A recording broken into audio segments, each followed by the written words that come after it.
conversation right now with Terrence Patrick McGowan, who's got the books called The Silence of War. I read it. It is a great book. But the stuff that you guys go through over there, I think, is unbelievable. You called something called the felony look, because I've always wondered, when you're with these people, how do you know who's the enemy and who's not? I learned that as a cop, okay? There's a certain, and in fact, I was talking to one guy and he said, yeah, I've seen it in my kids. I go, bang, that's it, it's the felony look. You know, when somebody does something and they get that little guilty look, he's the one guy I talked to saw it in his kids. I go, that's the felony look. But you see that on the street too as a cop. Somebody sees a cop and they just give you that little guilty look. Well, I learned that, you know, early on in my career, and I wasn't sure if I would see that in Afghanistan because it's a different culture. Yeah. And when I first saw it, I said, there it is, the felony look. I know it exists over here too. And shortly thereafter, our air cover spotted the enemy moving into attack and shot them up. Is there always the fear in the back of your mind when you're going house to house and with these people and you're in a firefight or whatever that, hey, what if I'm hitting the wrong people? What if these are innocent people? No, we were very careful.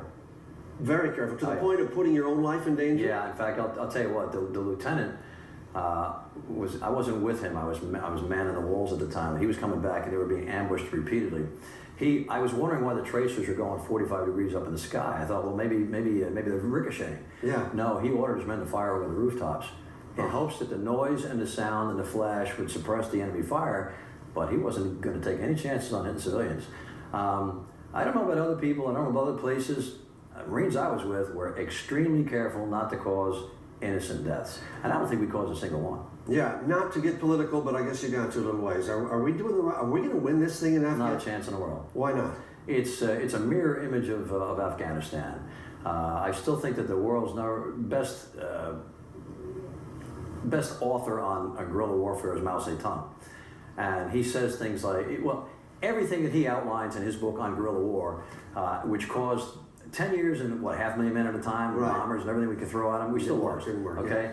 Well, it's the same thing in Afghanistan. See, in the 19th century, when the European powers decided to create Afghanistan and Pakistan, they drew an imaginary line right through the middle of Pashtoistan. The dominant tribe in Afghanistan is Pashto, and 42% of Afghanistan is Pashto. They're not Afghanis, they're Pashto.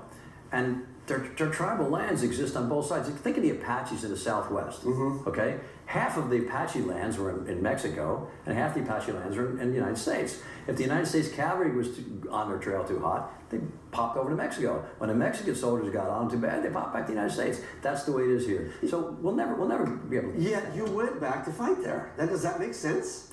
Well, you know, when I got there, I didn't know the war was unwinnable. Oh, seriously? Really? Yeah, I think the average person wanted us to win. I'll tell you a little anecdote. When we're near the end, when we had driven the Taliban so far away, the first thing you've got to do in a counterinsurgency campaign is protect the population. I see this one merchant, and he's very, very happy, and I go, you're pretty chipper today. You go, how come? He goes, because you guys are here, I could shave. Well, the Taliban will beat you if you don't grow your beard down here. Oh, okay, so you had that cultural thing going on. The freedom to shave, how fundamental is that? Yeah. So I know he wanted us to win. I think most people did. Because we weren't telling him what to do. Right, yeah. We just wanted to drive the Taliban away, let the Afghanis take over, and then go home.